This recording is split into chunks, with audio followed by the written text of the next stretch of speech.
kennadhaan bara kiyya naaftee ati qajeelchaa kiyya gooftaa kiyya sitta kennadhaan bara kiyya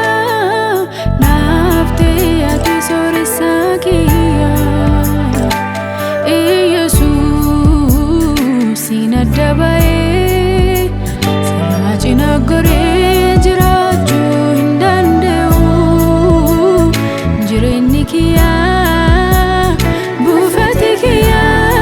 mana keetti naaf ta'u Yesuus siin adda ba'ee sirraa cina goree jiraachuu hin danda'u jireenyi kiyya buufati kiyya mana keetti naaf ta'u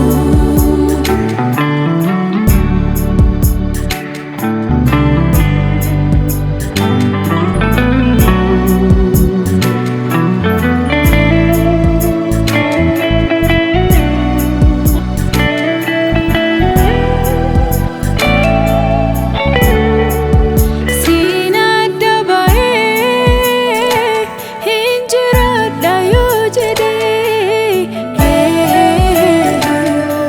beekumsa kiyyaanii ba'ee galuu innaa fedhee urginaan geessu karaa gubbaatti hafaa yaadi ilmaan namootaa martinuu goofa galgalli kiyya mana kee ta'uuti sooressaan dhugaasiin sooressi ati urginaan geessu karaa gubbaatti hafaa yaadi ilmaan namootaa martinuu goofa galgalli kiyya mana kee ta'uuti sooressaan dhugaasiin sooressi ati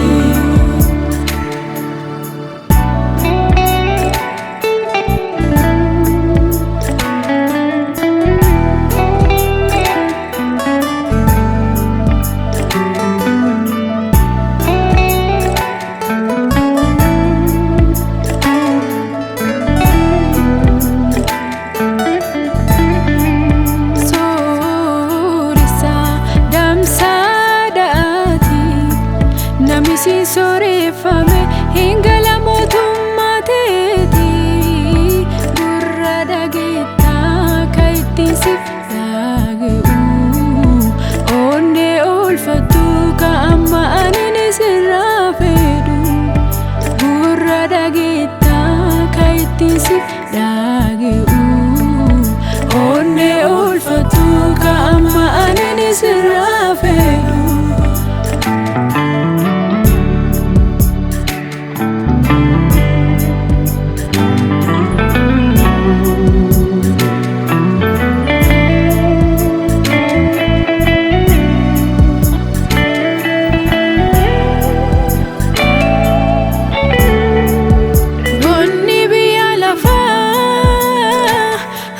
jiru lafarraa qofaa